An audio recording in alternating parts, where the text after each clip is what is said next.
안녕하세요. 결혼 6년 차에 접어든 40대 여성입니다. 전 이 채널을 즐겨 듣는 애청자이기도 한데요. 다른 사람들의 사연을 들으면서 기막힌 일을 겪는 건 나뿐만이 아니었구나 하는 생각에 적지 않은 위로를 받았습니다. 전 시댁에 완전 호구를 잡혀서 살 뻔한 경험이 있어요. 사람이 살다 보면 이런 일 저런 일 다 겪는다지만 가족이란 이름으로 볼모를 잡혀서 말 그대로 탈탈 털릴 뻔했죠. 지금은 모든 게 해결됐으니 웃으면서 말할 수 있지만 당시를 생각하면 여전히 소름이 돋곤 합니다. 전 유년 시절을 모자람 없이 자랐습니다. 사업을 크게 하시던 부모님 덕분에 나름 넉넉하게 살 수 있었죠. 그렇다고 사치가 심하거나 흥청망청 살았다는 건 아니에요. 부모님은 돈 10,000원을 쓰더라도 이유 없는 소비는 안 된다고 가르치셨습니다. 사업으로 성공을 거두었지만 부모님의 젊은 시절은 그리 녹록지가 않았답니다. 갖은 서름과 어려움을 극복한 후에야 그 자리에 오를 수 있었던 것이었죠. 그래서 더더욱 제게 돈에 대한 무서움을 가르치셨던 것 같아요. 다른 건 몰라도 부모님의 그 교육만큼은 제가 인생을 살아가는데 큰 도움이 됐습니다. 제가 20살이 되던 해 부모님은 제게 충격적인 선언을 하셨습니다. 두 분이 이혼을 하기로 결정했다는 거였죠. 그동안 두 분의 사이가 좋지 않았지만 제가 성인이 될 때까지는 부부관계를 유지하기로 하셨대요. 그리고 제가 성인이 되면 깔끔하게 갈라서기로 했다는 거였죠. 전 나름 충격을 받았습니다. 두 분이 살가운 사이까지는 아니라는 건 알았지만 이 정도로 갈등을 겪고 계신지는 전혀 모르고 살았거든요. 그렇게 사이가 좋지 않으셨는데도 자식을 위해서 그동안 속을 내비치지 않고 인내한 부모님이 참 대단해 보였습니다. 자식 입장에서야 두 분이 행복하게 살았으면 하는 바람이 있지만 두 분이 그렇지 않다는데 별 수 있나요? 전 부모님의 결정을 인정할 수밖에 없었죠. 그렇게 부모님은 합의 이혼에 이르렀고 재산도 깔끔하게 분할해서 따로 사셨어요. 엄마는 아빠 이혼을 한 다음 해에 새로운 사람을 만나서 따로 살림을 차리셨고 아빠는 아빠가 소유한 건물에서 혼자 사셨습니다. 전 두 분이 이혼을 하자마자 오피스텔에 나와 따로 살았고요. 그렇게 우리 가족은 해체가 됐고 몇 년간 뿔뿔이 흩어져 살았습니다. 물론 가끔 엄마 아빠를 만나서 사는 얘기도 하고 그랬지만 어릴 적 화목했던 가정은 아득한 옛날 이야기처럼 이제 다시 꿈꿀 수가 없었습니다. 그리고 아버지는 급성 췌장암으로 쓸쓸히 세상을 뜨고 마셨고요. 제가 결혼에 대한 회의적인 생각을 가진 건 아마 그때부터였을 겁니다. 사람 인생 어떻게 될지 한 치 앞도 모르는데 사랑했던 사람을 미워하면서 살 거라면 애초부터 결혼을 아예 하지 않는 게 낫다는 생각을 가지게 된 거였죠. 전 아버지가 유산으로 남겨주신 5층짜리 건물을 관리하면서 살았습니다. 물론 영어 강사라는 본업도 있었지만 남들이 흔히 말하는 조물주 위에 건물주를 이른 나이에 하게 된 셈이었어요. 제법 규모가 큰 건물이어서 매달 들어오는 수입도 꽤 괜찮았고요. 거기에다 본업에도 소홀하지 않고 열심히 살았으니까 나름 나쁘지 않은 인생을 꾸려가고 있었습니다. 제가 소유한 건물 1층에는 유명 브랜드 카페가 자리하고 있었는데요. 아는 언니가 운영하고 있는 곳이라서 자주 들러 시간을 보내곤 했죠. 그 남자를 처음 만난 건 그 카페에서였습니다. 언니 카페에다 커피 원두를 공급하는 회사의 직원이었죠. 카페에서 몇 번 마주쳐서 그 사람의 잘생긴 얼굴을 기억하고 있었어요. 진한 눈썹에 콧날이 오똑 서 있는 게 꼭 영화배우처럼 생겼더라고요. 어떻게 하다가 언니 소개로 그 남자와 합석을 하게 됐는데 외모는 물론 목소리도 성우처럼 멋있고 하나하나 세심하게 행동하는 매너도 너무 좋은 겁니다. 한눈에 반했다는 표현이 좀 그렇긴 하지만 가슴이 뛸 정도로 매력적인 남자였어요. 그런 제 마음을 눈치챘는지 언니가 은근슬쩍 그 남자와 엮더라고요. 술, 담배도 하지 않았고 성실함에 몸에 배어 있는 사람이라 회사에서도 꽤 인정을 받는답니다. 언니에게 그런 말을 들으니까 더욱 호감이 가더라고요. 그리고 언니의 적극적인 중매로 그 남자와 소개팅을 하게 됐어요. 비록 저보다 3살 연하였지만 단둘이 시간을 두고 만나보니까 제가 생각했던 것보다 훨씬 더 좋은 사람이라는 걸 알 수 있었죠.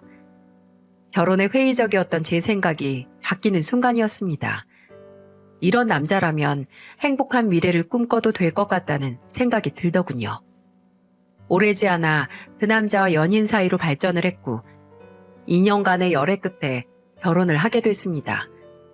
시댁 식구들도 절 무척 살갑게 대해주며 기쁘게 맞이해주셨고요. 시댁엔 시어머니와 시누이가 함께 살고 있었어요. 시아버지는 일찍 돌아가셨고요. 시어머니는 집안에 복덩이 며느리가 들어왔다며 절 엄청 귀하게 여겨주셨죠. 제 눈에는 시댁 식구들도 남편만큼 좋은 사람들 같았습니다. 전 그렇게 아무 문제 없이 행복한 신혼생활을 즐기고 있었답니다. 그런데 올케네 건물이 5층짜리라고 했지? 그럼 점포가 몇 개나 나와? 공실 없이 꽉 차면 한 15개 정도 나와요. 어머, 15개? 대박이네. 그 동네 요새 젊은 사람들한테 엄청 인기가 많은 곳이잖아. 그런 데는 월세도 꽤 비쌀 텐데 들어오는 수입이 어마어마하겠네. 아니에요, 아가씨. 그만큼 나가는 돈도 많아서 그 정도는 아니에요. 그래서 저 아직까지 학원 나가서 수업도 하잖아요. 에이, 그거야 올케가 취미로 하는 거겠지. 아무튼 난 올케가 너무 부럽다. 부모 잘 만나서 건물주도 되고. 주책 없는 신우이의 말에 불편했던 적이 많았어요. 솔직히 제 환경이 남들한테는 부러움의 대상이 맞을지도 모르지만 그래도 노골적으로 묻는 통에 진땀을 뺀 적이 한두 번이 아니었거든요. 사실 제가 결혼을 한다고 했을 때 주위에선 곱지 않은 눈초리로 보기도 했죠. 돈으로 잘생긴 연하남을 만난다고 말입니다. 제가 건물주이기 때문에 남자가 저랑 결혼을 하는 거라고 편견 어린 시선도 자주 맞닥뜨려야 했죠. 그런데 사실 남편은 제가 건물을 가지고 있다는 걸 결혼 직전에 알았습니다. 그전에는 그냥 평범한 영어 강사인 줄로만 알고 있었죠. 일부러 말하지 않았어요. 이 남자와의 사랑이 정말 진솔한 것인지 알고 싶었거든요. 남편은 제가 건물주라는 사실을 알고도 별다른 반응을 하지 않았습니다. 그저 하는 얘기라곤 노후 걱정하지 않고 정년 퇴직할 수 있겠네 정도였어요. 제가 건물주든 아니든 달라질 게 없다는 남편의 말에 크게 감동을 했죠. 하지만 시댁 식구들은 남편과 좀 달랐던 모양이었어요. 제가 건물주라는 사실이 알려지자 시어머니도 시누이도 절 대하는 태도 자체가 달라지긴 했어요. 제가 유명한 영어 강사인 줄로만 아셨을 때도 환대를 해주셨는데 건물까지 있다고 하니까 더 극진하게 대접해 주셨거든요. 뭐 그렇다고 해도 제겐 큰 의미가 있던 건 아니었습니다. 절 어떻게 생각하든 제가 달라지는 건 아니었으니까요.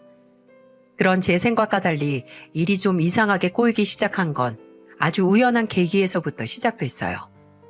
어느 날 시어머니에게서 걸려온 전화를 받았는데 어머니가 이런 말씀을 하시더라고요. 네 건물 2층에 유명한 아구찜 매장 하나 있지?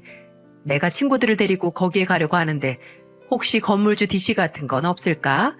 우리 며느리가 가진 건물이라고 자랑을 좀 하고 싶은데 체면상 내가 계산을 해야 할 것 같아서 말이야. 아, 그래요, 어머니? 근데 건물주 DC 같은 건 당연히 없죠. 그런데 친구분들이랑 편하게 식사하세요. 제가 사장님한테 말씀드려서 나중에 따로 계산할게요. 아이고, 그래 줄래? 그럼 내 체면이 훨씬 더 살지. 고맙다, 얘. 고맙기는요. 언제든지 오셔서 식사하세요. 어머니 밥 한 번 사드린다고 생각하면 아무 일도 아니었습니다. 친구분들에게 자랑을 하고 싶어서 일부러 제 건물을 찾아오신 어머니 체면도 살려드릴 겸 말이죠. 어머니가 즐겁게 모임을 마치고 돌아가셨는데 나중에 계산을 해보니까 식사값이 40만 원 정도 나왔더라고요. 살짝 많이 나왔다는 생각을 좀 했는데요. 시어머니 기분 좋으라고 하는 일이니까 기꺼운 마음으로 식사값을 지불했습니다. 그런데 그렇게 한 번 식사를 사드린 일이 시어머니한테는 어떤 특권처럼 느껴지셨나 봐요. 그 후로도 시어머니가 또 친구분들이랑 식사를 하러 오시더라고요. 이번엔 아구찜이 아니라 건물의 입점에 있는 고급 중식당을 이용하셨어요. 가까운 거리도 아닌데 굳이 그곳을 모임 장소로 예약을 해두시곤 제게 또 전화를 하시는 거죠. 나다. 오늘 친구들이랑 모임이 있는데 너희 건물에 있는 중식당에서 하려고. 지난번처럼 괜찮지? 아, 그래요, 어머니? 네, 알겠어요. 제가 사장님한테 따로 말씀을 드릴 테니까 맛있게 드세요. 그래, 매번 고맙다. 어머님의 두 번째 모임 때는 좀 의아했습니다. 아무리 며느리 건물이라지만 식사를 공짜로 먹는 것도 아닌데 굳이 이곳까지 오셔서 친구분들한테 생색을 내신다는 게 언뜻 이해가 되지 않았죠. 그래도 어쩌겠습니까? 그런 불편한 속마음을 시어머니께 내색할 수는 없으니까 그냥 사드린다고 생각하고 말았죠. 중식당 식사값도 수십만 원이 나왔더라고요. 씁쓸한 마음이 들긴 했지만 그러려니 하고 넘어갔습니다. 그런데요, 대체 어머님은 모임을 몇 개나 가지고 계신지 한 달에 한두 번은 꼭 이런 비슷한 일이 벌어지는 거예요. 건물에 들어가 있는 음식점이란 음식점은 다 들리신 것 같아요. 거기에다 아는 언니가 운영하는 카페도 들러서 후식까지 드시며 꼭 마무리를 하고 가셨죠. 비슷한 일이 반복되니까 스트레스가 좀 오더라고요.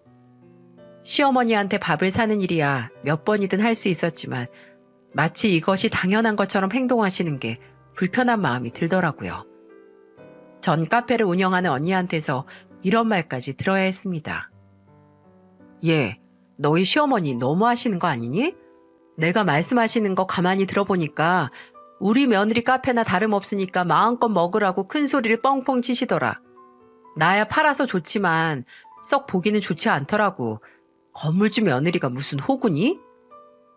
언니 말을 들으니 제 마음이 더 무거워졌어요. 전 그저 순수한 호의였는데 시어머니한테는 권리처럼 여겨지는 것 같아서 말입니다. 하지만 이런 이야기를 어떻게 꺼내야 할지 망설여지더라고요. 그렇게 속으로 끙끙 앓고 있었는데 이젠 시누이까지 시어머니랑 똑같은 행동을 하는 게 아니겠어요? 올케, 난데 나 친구랑 올케네 건물 구경하러 왔거든? 그런데 여기 되게 유명한 스파샵이 있더라. 나 여기 좀 이용해도 되나? 너무나 뻔뻔한 시누이의 태도에 기가 막히더라고요. 가뜩이나 시어머니 때문에 스트레스를 받고 있었는데 시누이까지 이렇게 속을 긁으니까 감정이 좀 올라오는 겁니다. 그래서 이렇게 답을 했죠.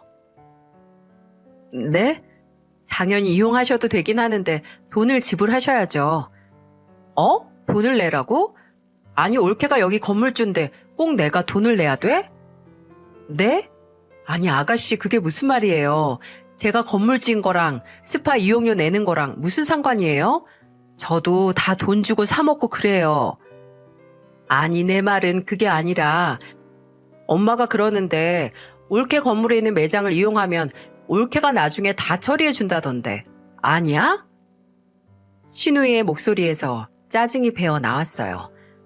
당연히 제가 처리를 해준다고 생각했는데 다른 대답이 나오니까 신경질이 나는 모양이었어요. 아가씨, 제가 다 처리를 해주는 게 아니라 어머님 편하게 식사하시라고 제가 몇 번 사드린 거예요. 다 제가 따로 계산을 해드린 거라고요. 그러니까 내 말이 엄만 해주는데 왜 난 안 해주냐고. 혹시 올케 나한테 쓰는 건 아까워서 그래? 시누이의 적반하장식 태도가 기가 막혔어요. 시누이의 눈에는 제가 무슨 법인카드처럼 보이나 봐요. 제가 계산을 해주는 게 당연하다는 듯 말하는 게 어이가 없더라고요. 얼굴이 다 화끈거릴 만큼 기분이 상했지만 전 딱 이번만 넘어가기로 결정을 했습니다. 알았어요, 아가씨. 거기 스파샵 편하게 이용하세요. 제가 거기 사장님한테는 따로 말씀드릴게요. 그래? 설마 내가 올케한테 민폐 부린 건 아니지? 네, 아니에요. 알았어. 올케 고마워. 시누이가 금세 목소리를 바꾸며 전화를 끊습니다. 참, 이게 무슨 상황인지 황당하기 그지 없더라고요. 시어머니와 시누이가 마치 제 건물에 있는 건 마음껏 써도 된다는 착각에 빠진 모양이었어요. 대체 어떻게 하면 그런 생각을 할 수 있는지 궁금해지기까지 하더라고요. 전 혼자 고민을 해서는 답이 없다는 생각이 들었어요. 그래서 남편에게 그간 있던 일을 소상하게 말해주었죠. 그런데 제 예상과는 전혀 다른 반응이 나오더라고요. 엄마랑 누나가 좀 없이 살아서 그래. 당신도 알다시피 아버지가 일찍 돌아가셨잖아. 그러니까 그간 엄마가 살았던 인생이 얼마나 빡빡했댔어. 그런데 며느리가 건물주라고 하니까 엄마 입장에선 생색 좀 내보고 싶었겠지. 그래, 나도 거기까진 충분히 이해하는데 이건 좀 도가 지나치다는 생각이 들어. 한두 번도 아니고 계속 이러시는 건 좀 아니지 않아? 게다가 아가씨는 자기 친구들까지 데리고 스파를 이용하시는데 내가 그 비용까지 대야 하는 게 맞냐고. 당신이 불편하게 생각할 수도 있는데 그 정도쯤은 배려해 줄 수 있잖아. 들뜬 마음에 그럴 수도 있다고 생각해. 이번은 그냥 넘어가지고 만약 계속 그러면 내가 엄마랑 누나한테 넌지시 말해줄게. 그럼 됐지? 남편의 말을 들으니 마음이 더 무거워졌어요. 마치 제가 옹졸하게 구는 것 같은 기분이 들었어요. 전 상식을 얘기하고 있었는데 남편은 가족 간의 정을 운운하고 있었죠. 그렇게 개운치 않은 기분으로 그 사건은 일단락이 됐습니다. 또 이런 일이 생기면 남편이 나서겠다고 했으니 전 잠시 침묵을 지키기로 결심했죠. 그런데 사건은 또 터져나오고 말았습니다. 카페 언니가 저한테 전화를 걸어와 정말 황당한 얘기를 하더라고요. 얘, 나연희 씨가 네 시누이 맞니? 그 사람 정말 웃기더라. 왜 언니? 무슨 일 있었어? 아니, 우리 카페 지인들이랑 몰려와서는 이것저것 다 시켜 먹더니 본인이 여기 건물주랑 가족이라면서 네가 다 알아서 해줄 거라는 거야. 내가 따로 들은 말이 없다고 하니까 막 성질을 내면서 당장 전화해보라고 고래고래 소리 지르는 거 있지? 뭐? 정말? 아가씨가 그런 짓을 했다고? 말도 마. 네 시어머니도 그렇고 신우도 그렇고 왜 그렇게 생겨먹었다니? 아유, 정말 속상해서 와. 알았어 언니. 내가 대신 사과할게. 마음 풀어. 몰라 얘. 암튼 나중에 따로 만나서 얘기해. 이게 무슨 날벼락 같은 소린지 신우가 카페에서 건물주 운운하며 갑질을 했다는 겁니다. 이게 말이나 되는 얘긴가요?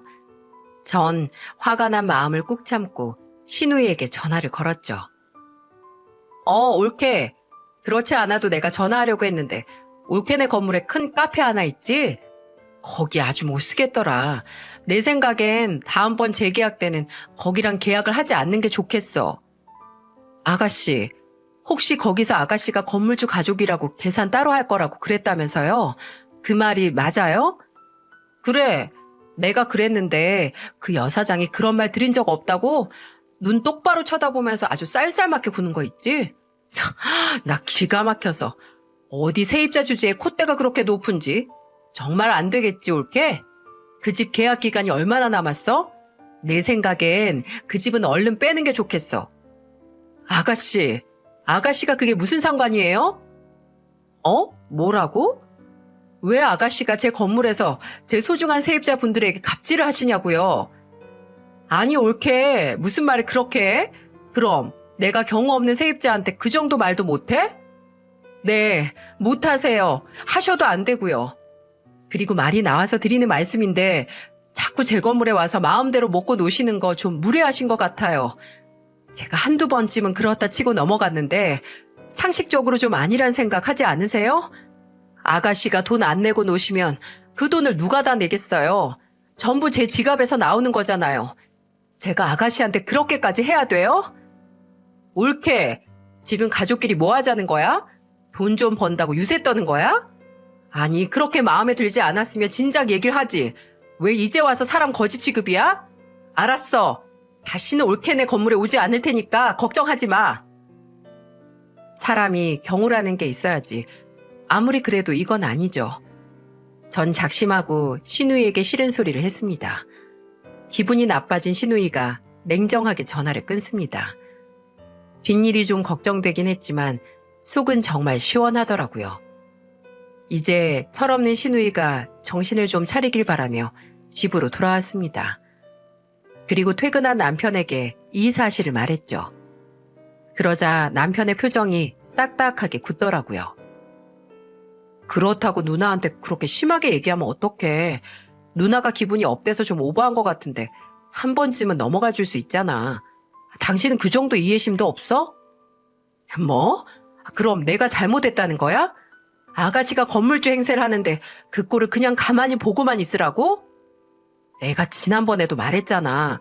우리 집에 하도 없이 살아서 일종의 신분 상승 같은 기분을 내는 거라고. 당신은 돈 많은 집에서 태어나서 잘 모르겠지만 우리한테는 그런 게 좀 있다고. 그런 걸 가지고 따져 물으면 누나 입장이 뭐가 돼? 당신 말 참 이상하게 한다? 이건 돈이 있고 없고의 문제가 아니라 그냥 상식 문제 아니야? 설령 아가씨가 진짜 건물주라고 해도 세입자한테 그런 식으로 해도 돼? 그걸 지적한 게 그렇게 잘못한 일이야? 됐다, 그만하자. 당신 이랬다는 거 알면 엄마가 퍽도 좋아하시겠다. 당신은 하도 잘나서 못 사는 사람 마음을 도저히 이해하지 못하겠지? 그러니까 그만하자. 남편의 태도에 화가 나더군요. 남편은 시어머니나 시누이의 아나무인격 태도를 넓은 아량으로 봐줘야 한다는 겁니다. 전 금수저로 태어나서 절대 이해하지 못할 거라면서요. 아니요, 전 남편의 말에 동의할 수가 없었어요. 돈이 많은 것과 사람을 무시하는 건 전혀 별개의 문제죠. 아무리 돈이 많다고 해도 사람한테 함부로 대하면 안 되는 겁니다. 이런 기본적인 상식을 설명해줘야 한다는 게 답답했어요. 하지만 남편은 그저 제가 가족들한테 돈 있는 유세를 떤다며 귀를 막아버리더라고요. 너무나 억울했지만 대화가 통하질 않으니 별 수가 없었죠. 그런데 문제는 또 있었어요. 시누이가 시어머니한테 이르기라도 한 건지 시어머니가 연락도 없이 저희 집에 찾아오셨더라고요. 어머, 어머니 연락도 없이 웬일이세요? 우리 잘난 며느리랑 내 얘기 좀 하려고 왔다. 아, 그래요? 이리 들어오세요. 시어머니의 못마땅하다는 표정을 보니까 시누이랑 있었던 일 때문이 확실합니다. 아니나 다를까 시어머니는 소파에 앉자마자 절 잡기 시작하시더군요. 아니, 넌 평소에 네 시누를 어떻게 생각했길래 시누이를 그렇게 무시하니? 네? 무시하긴요. 제가 언제 아가씨를 무시했다고 그러세요? 네가 시누이한테 갑질하고 다니지 말라면서 훈계를 했다며. 네 시누이가 너보다 촌수도 위지만 4살이나 더 많은 사람이다. 아무리 네가 돈이 많다고 하지만 어떻게 윗사람을 그런 식으로 대할 수 있냐는 말이야. 어머니, 왜 그러시는지 잘 알겠는데요. 그건 오해세요. 아가씨가 저희 건물 커피숍 사장님한테 함부로 대해서 제가 그러지 말라고 말씀을 드린 것뿐이라고요. 아니, 그게 무시하는 거랑 뭐가 달라? 너 돈 좀 있다고 그렇게 유세 떠는 거 아니다. 이러다가 나한테도 뭐라고 할 거 아니냐? 저 유세 안 떨었어요. 그렇게 말씀하시면 제가 서운해요. 네가 네 시누를 이렇게 무시하는데 평소에 동훈이를 얼마나 얕잡아 보고 살겠니? 안 봐도 내 뻔하다 뻔해. 내가 그 말을 듣고 얼마나 분통이 터지던지. 복덩이 며느리가 들어왔다고 우리가 얼마나 좋아했는지 너도 알지? 우리 가족 중에 큰 건물을 가지고 있다는 게 기쁘고 좋아서 그거 기분 좀 낸 것 가지고 그렇게 도끼 눈을 뜨면 어디 기죽어서 살겠니? 입이 있으면 어디 한번 말 좀 해봐라. 시어머니가 작심한 듯 독설을 쏟아내시는데 귀도 막히고 코도 막히고 말문도 막히더군요. 이런 상황에서 무슨 말을 해봤자 먹히기나 하겠습니까? 이빨도 안 들어갈 일을 가지고 괜한 헛심을 쓸 필요는 없다는 생각이 들더군요. 그래서 그냥 고개를 수그리고 죄송하다고 말씀을 드렸어요. 그쪽 카페 사장님이 저랑 친한 언니 사이여서 서로 오해가 좀 생긴 것 같다는 말로 마무리를 지었죠. 그 뒤로도 어머님은 일장연설을 하시고 난 뒤 돌아가셨습니다.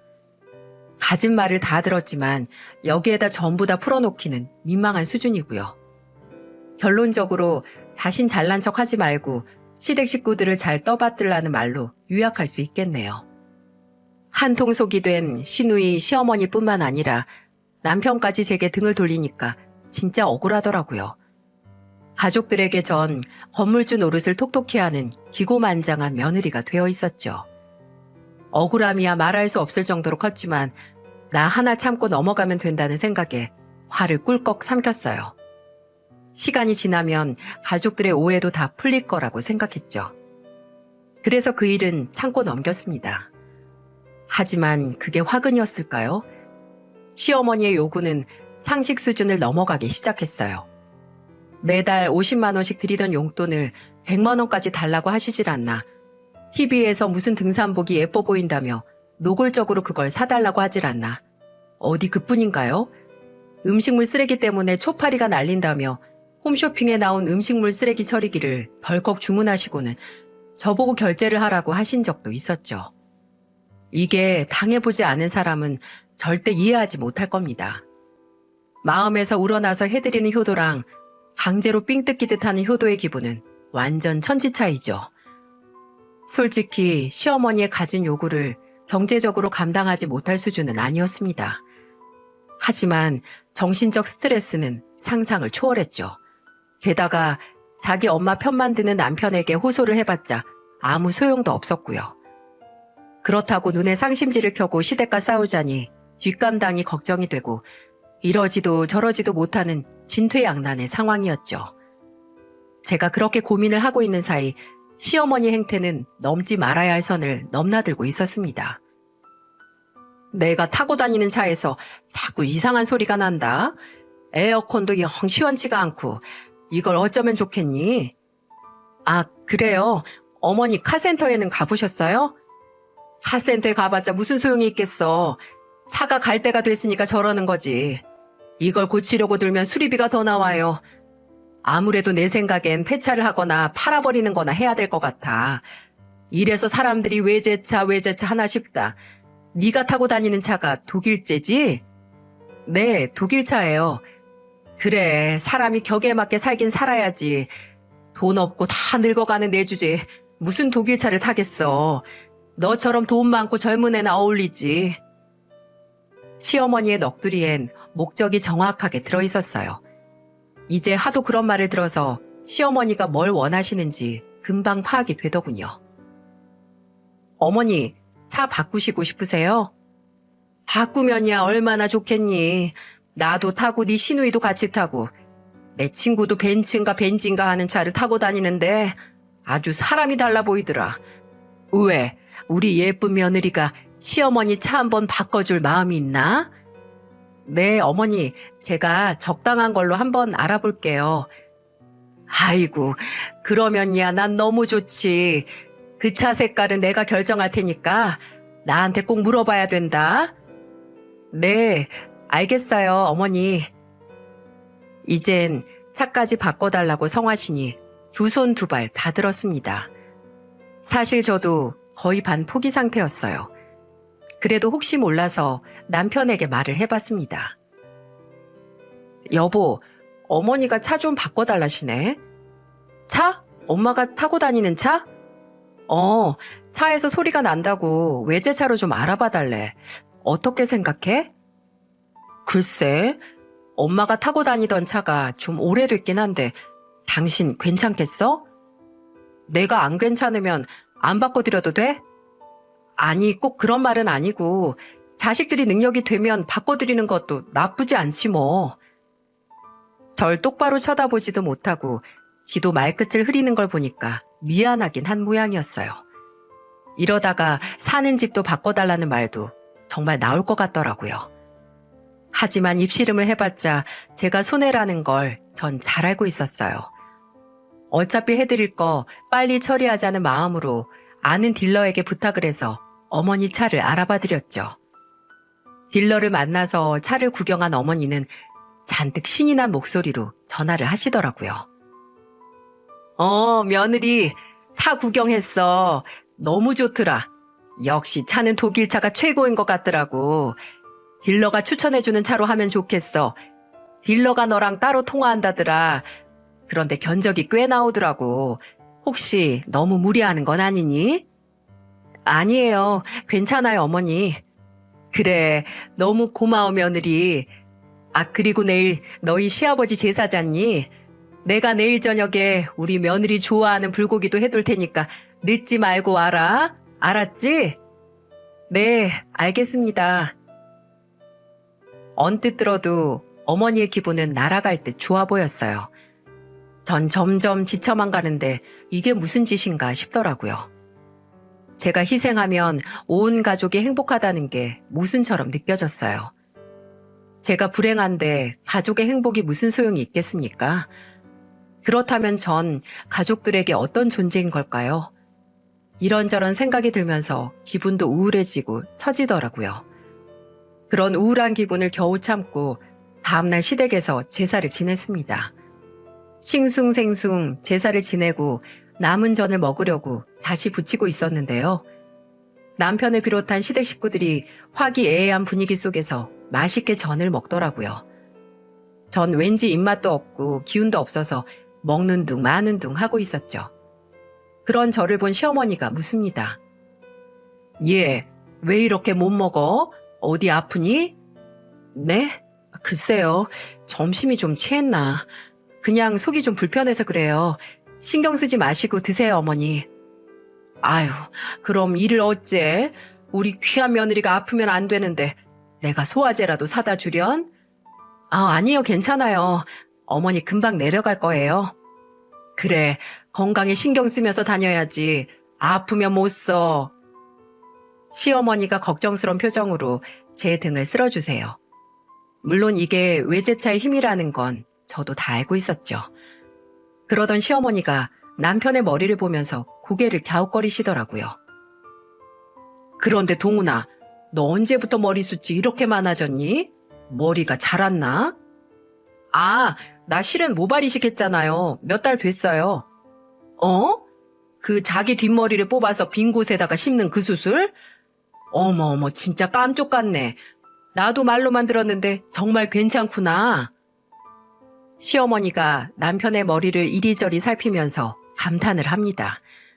본래 수치 적었던 남편은 큰 마음을 먹고 모발 이식 수술을 했었거든요. 생착률도 좋아서 남편도 나름 만족해하고 있었죠.